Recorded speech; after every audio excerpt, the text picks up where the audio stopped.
Some brands, they confuse e-commerce and marketing. And I think the fact that we're doing it online causes people to get confused. But think if you have a regular store. Marketing guys are responsible for getting people to the store. Oh, maybe we'll do flyers, maybe we'll do billboards. That's the job of marketing. You're not gonna have your marketing team decide how you lay out the store. It's a kind of a different skill set.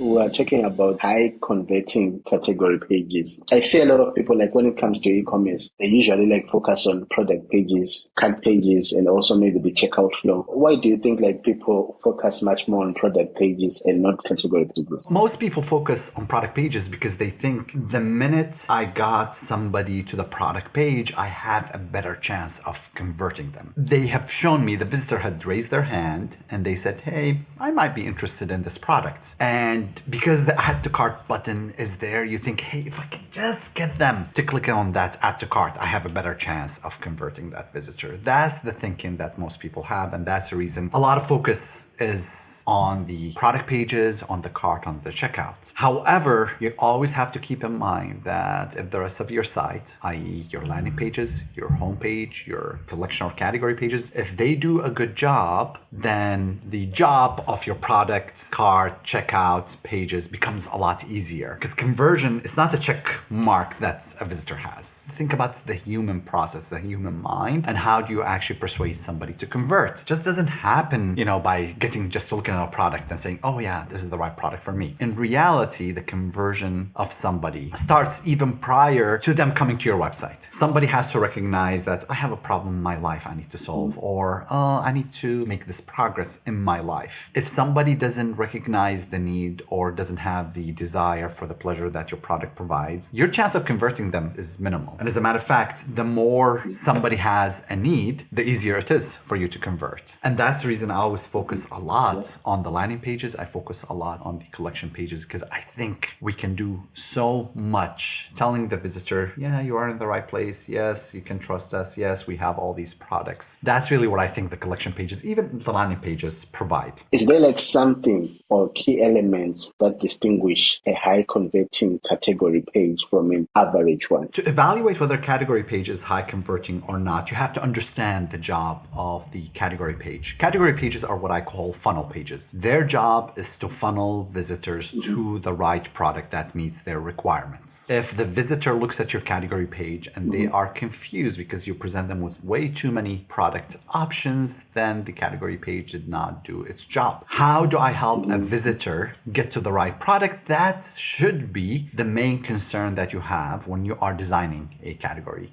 page. One of the things that I see all the time with e-commerce companies is they just throw together a whole bunch of products on category pages, on collection pages, and they just move on. They might add a little bit of filtration and we are done. And sometimes the products look very similar. One of the things that we like to evaluate on a website is what we call cognitive load. Fancy word, but it means something very significant. Does the visitor struggle as they are trying to find the right product for themselves? This struggle could be a result of many different things. You could be selling apparel. Let's say a lady wants to buy a top. She goes to the category pages, tops, and she sees, and you have 200 different tops. There is a cognitive load that happens over there, and that's the result of having many different products. And now I need to find out the right product for me. Is it going to fit me? Do they have the right colors? How is this item going to look? Those are questions, correct? That are a result of you offering many competing products that could match what somebody desires. I'll give you a completely different problem. We were talking to a company, they sell pesticides, pest control. And one of the problems I struggle with in the summer in Chicago is that we have ants. So I go, I select, and their product page has about 20 different items. Sounds fairly simple, except now I'm looking at the product page and I'm struggling. Which one of these products is the right one for me? Why would I pick product 1 versus product 3 versus product 5? And as a matter of fact, product 1 and product 2 that they have on the category page, we're using the same image. And I'm like, okay, is it the same product? Do they have a problem in the way they categorize their products? Why are we using the same image? The cognitive load happened there because I start clicking on each one of those products, trying to read the information. I had to open multiple tabs and I'm still not sure. Now, I am somebody who raised their hand and said, I have a problem. They said, hey, we can solve your problem. Look like they can solve my problem. I went to the category page and increased my cognitive load. I could not pick the right products. The failure failure at the category page. Didn't matter that I went to the product pages. I could not figure out which one is the right product for me. So there's multiple failures, but it started with the confusion that I had at the collection page where I was not sure what to pick. Some brands, they confuse e-commerce and marketing and they're kind of like lumped together. And I'm like, no, they're two different functions, correct? And I think the fact that we're doing it online causes people to get confused. But think if you have a regular store, brick and mortar store, marketing guys are responsible for getting people to the store. Oh, maybe we'll do flyers, maybe we'll do advertising, maybe we'll do billboards, maybe we'll do TV advertising, radio advertising. I don't care what you will do. That's the job of marketing. You're not gonna have your marketing team decide how you lay out the store. It's your merchandising team. It's a kind of a different skill set. And the same thing applies online, by the way. The marketing team is responsible for bringing people. Maybe they will work closely with the e-commerce and merchandising team to figure out, okay, here is the best layout, correct? But they're two completely separate functions. And not to pick on any particular store, because I am sure that those teams are really busy. Sometimes people say, oh, they don't know what they're doing. I'm like, oh, I'm sure they have their own list of priorities that they come up with items that they want to fix on the collection pages, product pages, cart, checkout, and whatnot. But at least to the specific customer who I am, those priorities that I have as a potential customer and the priorities that e-commerce company has might not match, and that causes a loss of conversion. Now, they might say, you know what, Khalid, you're not our target market. Our target market is completely different. That's the reason we're not focusing on your priorities. That's fine, as long as the priorities are driven by a specific market segment that is important to the business. So most of the times, like category pages, they have a wide range of products. How do you strike a balance between providing enough options for users and avoiding overwhelming them? Whenever you're designing the category collection page, the further down you can drill and create subcategories, the better you are. Now, don't create subcategories with one or two products, because at that point in time, it doesn't make sense. I do like category pages with at least 10 to 20 different products. So I was at Macy's.com and I was looking at their polo shirts, and I mean, they had almost 1,000 different polo shirts there. That's a bit much. Now, they do provide filtration, so I can filter it out. If you're gonna have that many products in a collection or a category page, filtration becomes critical, and even more critical is that filtration works correctly. So I'm like, okay, I'm looking for a polo shirt. Great. Let me filter it out by brand. Okay, great. There's still 170 shirts. I'm like, oh gosh, that's a lot of polo shirts to look through. And it's funny talking about a consumer and where the purchase process starts. I was on Quora and I wanted to see kind of the research about polo shirts. Somebody says, oh, look at where they're manufactured. Because if they don't make them in France or Italy, then they're probably making them in Vietnam and it's not the same good quality. And I'm like, oh, maybe I need to pay close attention to that. Oh, do they have that as a feature? No, they don't. And I understand sometimes you don't have that information. But again, you having or not having that information is a lot different from what the consumer wants. And maybe also I'm a very small segment. Then I said to myself, I'm like, okay, well, let me go to this polo shirt. I'm going to sort by price.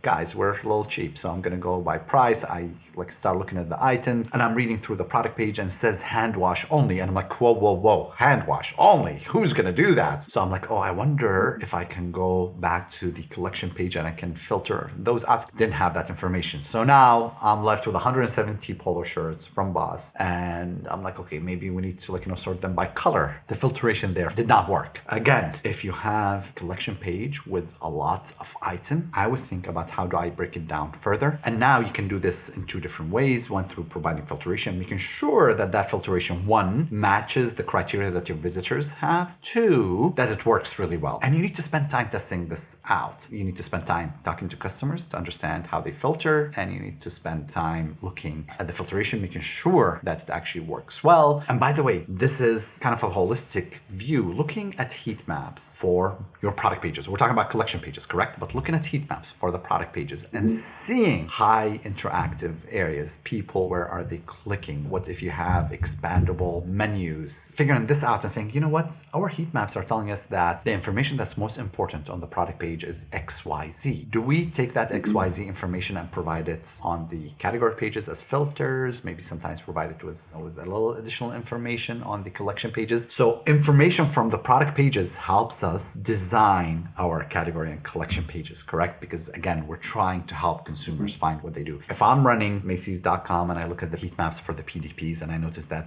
people are always expanding providing the care instructions for the item. Now, maybe 15, 20% of our visitors are all expanding this. Maybe they're moving their mouse around this. That tells me maybe I need to include that information on my collection pages. Now, sometimes people tell me that, well, yeah, okay, so we notice that people are looking at that information on the product pages, but we don't have it. How do we provide it on the collection pages? One of the biggest projects that we've done when we're working with eBay was doing this, kind of looking at the product pages and saying, oh, what features matter and we need to include on the collection pages. And that was a huge project for eBay. It was almost like a year and a half, because yes, we figured out the required information, but we didn't have it on the collection pages. And it was not easy because Macy's.com has vendors, correct? So they can talk to their vendors about getting that information. With eBay, the vendor is you and I, somebody who wants to list some items. Even a lot more challenging. eBay has over a couple million items getting listed, if not even more, every day. How do we create that nomenclature where somebody listing an iPhone 7 sitting in New York and somebody sitting in Midland, Texas? How do we make sure that the data is consistent so we can provide that filtration on the category page? So that was a huge project. And after we implemented that project, we saw a huge uplift as well. I like the idea, the point that you make about filtration. Do you have any thoughts on implementing dynamic content on category pages based on user behavior and intent? And if you do, how can AI and machine learning contribute to this process? In all honesty, I think and maybe this is because I don't appreciate how much information is required on the collection pages. I am a big fan of using AI on the product pages and dynamic content based on signals that the visitors send you. You can actually use AI, you can use dynamic content to provide the right information to visitors. I think AI can be very powerful if you have the right AI tool to figure out the structure of the collection pages. Now, I'm sitting in Chicago, you're sitting in Istanbul, Turkey. I bet you if we pick any random e-commerce website, let's say an apparel website, and we go both to it, I will see the same category page that you will see for the most part. Personalization has not kept up. I shop a lot differently than you, correct? A lot differently than how IAD shops. And when it comes to apparel, I have seen some really amazing use of machine learning and AI to customize the collection pages. So the collection page that I see is a lot different than the collection page that you see, a lot different than the collection page that a third person sees. And the particular AI software that I saw, what it did on the product page, it gave you, using Instagram influencers, what goes together, what else you can wear it with. And it's fascinating. As people click on Instagram, they look at Instagram and then they come back to the site. By looking at which images you've clicked at, the AI is able to figure out with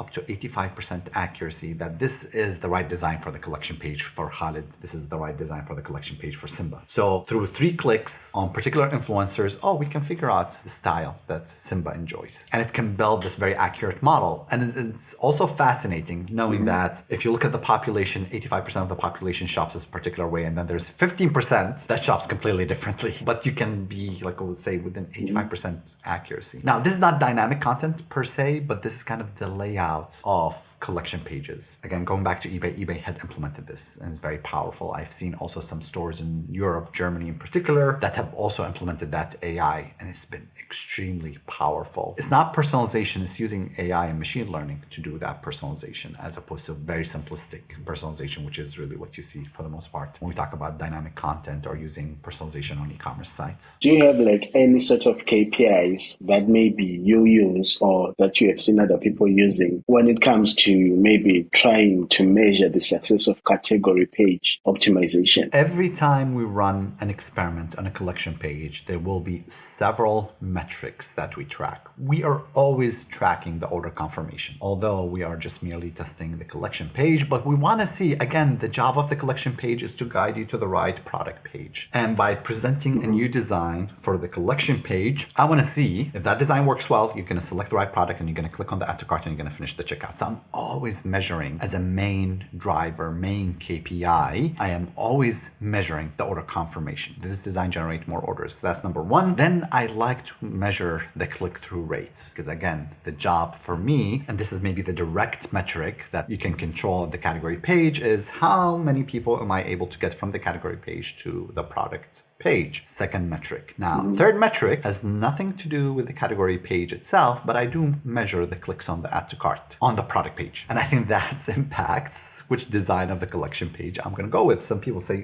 what does that have to do with the category page? Again, if the category page presents you with a whole bunch of products and you're opening multiple tabs and you're looking at those products and you don't know which product you want to click on the add to cart, the category page had failed. Yes, the product page failed, but the bigger failure was at the category page level. So I do measure the clicks on the add to cart as well. I'll probably measure also the different steps of the checkout, but the three primary ones: order confirmation, the click through from the category page to the product page, and the clicks on the add to cart for the product page. Those are kind of my three primary metrics. Basically, I think those are the questions that I had for you today. Unless maybe you want to add some stuff. One of the things I've had an earlier conversation today with a company that I've been working with for probably now this is the fourth month that we're working together. And I think during this period, we've launched about 20 different experiments. Of those 20 experiments, I think 6 or 7 of them were successful, 14 were not successful. So success rate is around 30%, 35%. And to me, success of a conversion rate optimization program is measured through two different ways. One is through the process and the questions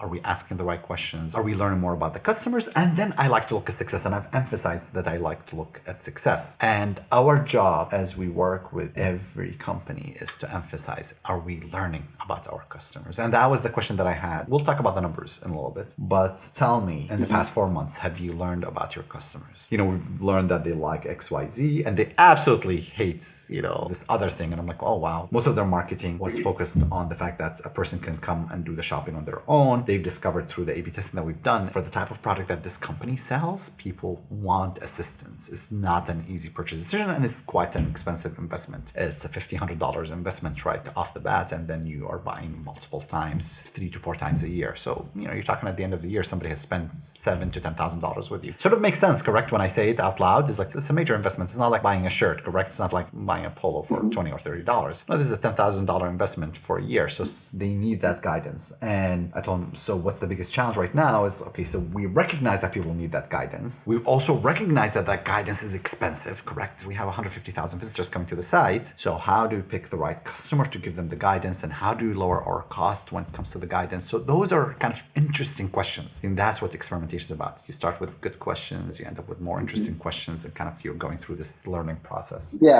I like the idea of are we asking the right questions? So are those the kind of questions that you usually ask maybe on each CRO program, or they differ based on maybe the client project that you're working with? No, I think every experiment, by the way, has questions. So there is the hypothesis, but then there's questions that you say, as a result of this experiment, here's what we're trying to measure. Does introducing this reduce this? Does it increase that? There's 5 or 6 questions that you want to get answers to as a result of your experiment. And if you're able to get answers to those questions, as you answer them, you add more questions. So that's how the process is. We're always asking more questions and coming up with different answers, so on and so forth. So it's not only the hypothesis, but also the questions that surround the hypothesis. Okay, yeah, I think I get it. Makes a lot of sense. And I hope it makes a lot of sense for some of our listeners, for all of our listeners. If they don't understand anything, they can always reach out to us. Awesome. Well, thank you everybody for listening. We would really appreciate if you leave us a positive review on wherever you listen to this